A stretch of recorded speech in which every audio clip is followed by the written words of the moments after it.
Welcome to another edition of Unclipped, a kind of random vlog where I use my decades in the bike industry to hopefully dig a bit deeper into the latest news, latest tech, and also kind of look behind the scenes and, you know, throw more experience light onto, you know, bike trends, bike testing, that kind of thing, alongside my bike testing stuff. And the question I want to ask today is the reason I'm pointing at Mondraker, because they're one of the brands that are just like majoring on e-bikes at the moment. And I have tested e-bikes on and off. It's not really my passion. Well, it's definitely not my passion. I prefer proper pedaling. But here at Ard Rock is the first year that I always ride lead marshal, which is where we go out ahead of the other riders and we kind of open the course, we check the tape, we check all the marshals are in position, check everything's running all right, and then the actual racers can go down it. And we've always ridden it on normal bikes, acoustic bikes, meat bikes, whatever you want to call them, muscle bikes, I don't know. We've just ridden them on normal bikes, but this was the first year where Joe, who runs Ard Rock, was like, yeah, you guys need to be on e-bikes because there are so many e-bikes here, you're just going to get caught up and passed. And obviously if if people are queued up behind us, that kind of takes away the whole point of riding, you know, being ahead of the riders and clearing the course. And I was like, oh, that's a big change, and I'm not sure I like it. And it's like, I feel like my hand's being forced to ride e-bikes. And, you know, I've got nothing against e-bikes. You know, they do an incredible job of getting people out into the hills who just wouldn't be out there. If people riding Ard Rock today, there's no way they would normally be riding, whether it's fitness, illness, time to train, whatever. So as luck would have it, I've just come up to the CAF at Dale's Bike Centre, you know, where Ard Rock is hosted, and here's Andy Pegg. We've been riding for a while. We go back a while, but your riding career goes back. 80s, yeah. Yeah, it's pretty much the original safety bicycle, isn't it? Yeah, but 1982, first mountain bike brought into the country, since like. And you wouldn't be riding now without e-bikes, would you? No, not a chance. You know, like I say, heart attack, 3 cardiac arrests. Normal bikes are over, and that e-bike allows me to carry on. And you're still smashing it around the Dales. I mean, you moved up to the Dales just for the riding. Yeah, I know. Since then.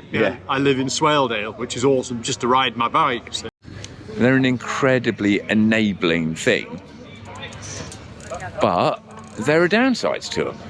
So I guess what my question is do you want me to test e-bikes? Because there are people doing dedicated e-bike testing, but are you interested in my take on e-bikes? And if you could, I mean, I'll ask the question again at the end, and if you could, you know, let me know in the comments, that'd be awesome. But kind of, if I am going to, I think I need to do it in hopefully a typically Kes way, which is to be fully honest about it and do the pros and the cons of electrifying your mountain biking.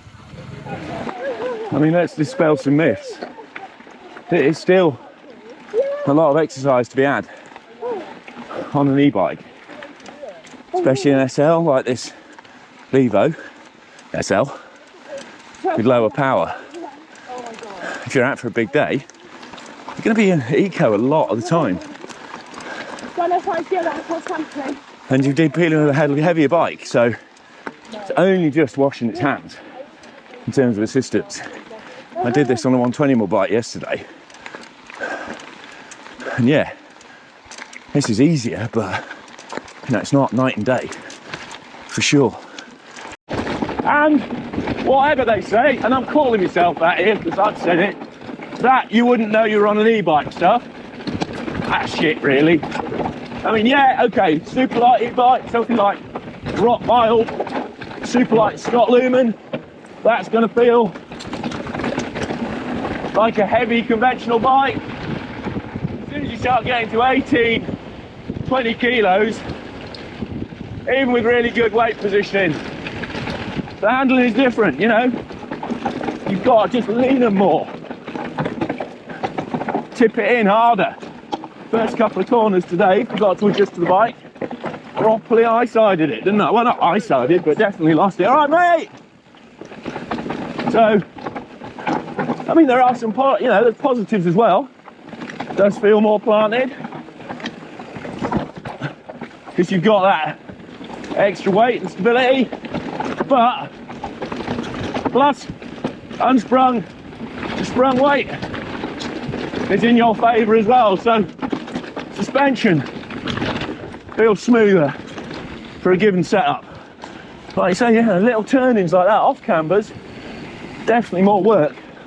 Holding it up, turning it in. Your brakes are doing more work as well.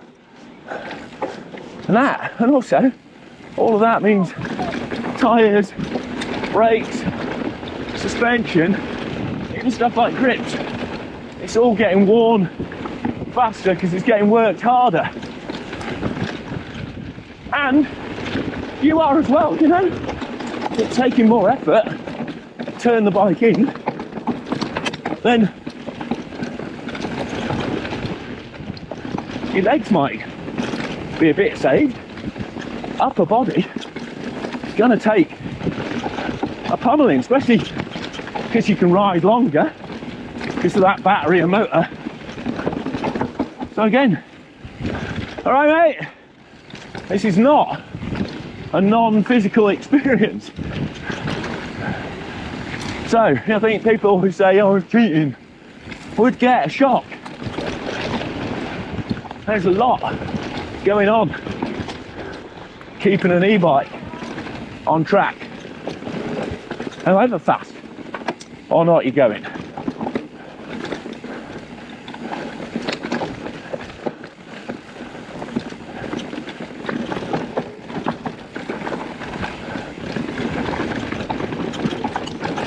Whoa! Yeah, just things like, you know, probably going to have to run heavier carcass tyre, probably grippier as well. And then if you have to lift it over anything, all right, mate, obviously that's a lot more energy than a conventional bike. You know, even just the admin of getting it in and out your van, living with it on daily, especially if it's a non-replaceable battery or just awkward to remove like most of them are. The whole bike needs to move around with you. So as much as, you know, it's been easier on the climbs, definitely feeling like this has been harder work on the descent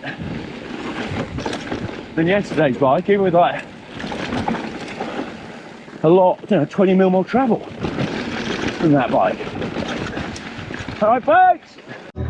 And there's so many different types of e-bike, obviously. I mean, to be fair, I've tended to trend towards the like medium to low powered ones, the lighter ones. So I was riding this Vivo SL this morning, you know, to do the lead marshalling on. So the line footage was taken on this, and then just going to go grab the new Trek Slash as well.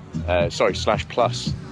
But yeah, it's just, there's so many e-bikes here, so many brands. You know, brands like Mondraker are pretty much only e-bikes they've turned out with today. I think there's like 9 e-bikes in the Mondraker range, including like even their gravel bike is an e-gravel bike. And I've reviewed it, you know, that's the Dusty XR, and it's a great bike, but it really shows what's happening here in the market. E-bikes, they're a thing, aren't they? Such a thing. They're not just a fad. Not just a fad. Because are you purely e-bike here today? No, we've got the Foxy and we've got the Rays there, but it's kind of tucked away. Yeah. It was in that stand. But people are taking out e-bikes. We're not doing demos actually. Oh, you're not? Oh, okay, right. But the interest is your sales e-bikes? Predominantly e-bikes. Yeah, because you do the full motor range as well, don't you? Pretty much. We've got Bosch, we've got Shimano, we've got TQ, and we've got Marley. Yeah. So yeah, loads of mountains, loads of like full fat, the lightweight, the medium. And is there any sort of emerging trend? Is anything stronger, or? I think the lightweight thing is becoming strong. I think it's an interesting market that, like, probably more knowledge from the consumer needs. Yeah, so sort of 50 Newton meter to 60 Newton meter, Bosch SX, TQ. TQ was fantastic as well, like super lightweight, lovely bike, rides completely like a normal bike. But yeah, fantastic. Okay. So it's a really good option. Interesting. I'm thinking I might have to start doing them more. It's always been like my kind of a side. Have you tried the SX? Have you tried Yeah, no, I've tried an SX motor, but not in a Mondraker. But I know Doddy is one to get me on the knee, so. Oh 'Cause he loves it. Have you ridden it? No. So good. Yeah. Honestly, it's so good. It's like, it rides like a normal bike. Like, Yeah. that's the thing.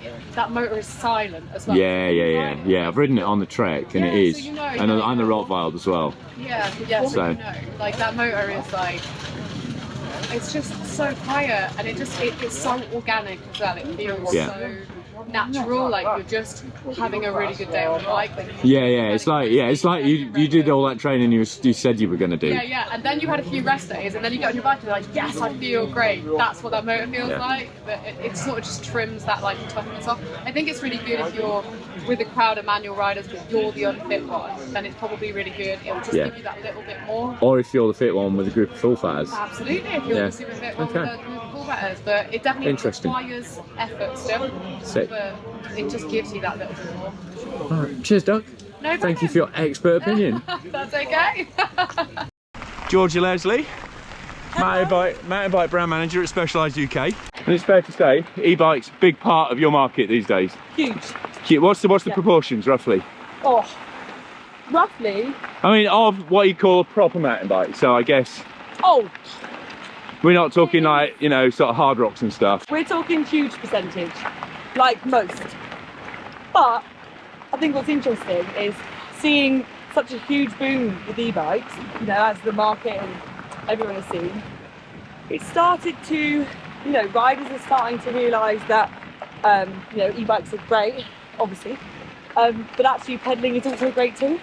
So maybe having something that's a bit maybe short travel, not Yeah. like a big heavy analog enduro bike, but having an e-bike and something that's a bit maybe more cross country or short trail. Interesting. So e-bikes have kind of cleared the space almost Yeah, for the lighter yeah, trail bike 100%.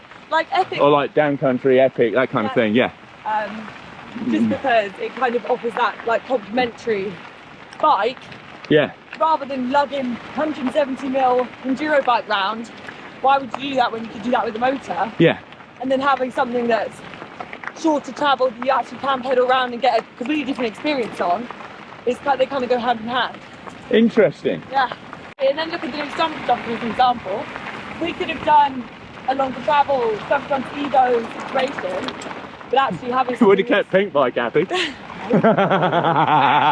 now something that's Hey, incels. slightly less travel and super light and playful gives you that kind of nice option to go alongside a long travel heavy Evo. Yeah. Interesting perspective there from Ms. Leslie. In fact, they're more damaging on equipment was beautifully illustrated by the fact that Georgia punctured on that last stage, rear pinch flat, no real surprise, mate. No real surprises there, because it turns out there were tubes in the bike, but you know, I rode all day yesterday, lighter tyres, lighter bike, less travel, without an issue. So, you know, it's pretty much heavier on everything. And that's, of course, you know, presuming the motor works. Let's be honest, they will all fail. And this is the biggest thing that's never talked about, is that e-bikes will all fail. Some are definitely more reliable than others. Some customer backup is better than others, you know. Some companies, you go to one of their main dealers, and to be fair, let's name them, Specialized, do a great job. They'll likely have you back up on your Levo, Canevo, whatever, often within the day, because they're set up for it. But that tells you something. You know, they know you're going to come back in with a dead motor. And then other brands, you hear some shocking tales. But, I mean, even if it dies at the start of a ride, and you miss that ride, if you've driven somewhere, or you've set your heart on it, booked holiday, whatever, that's a nightmare. Hi, mate.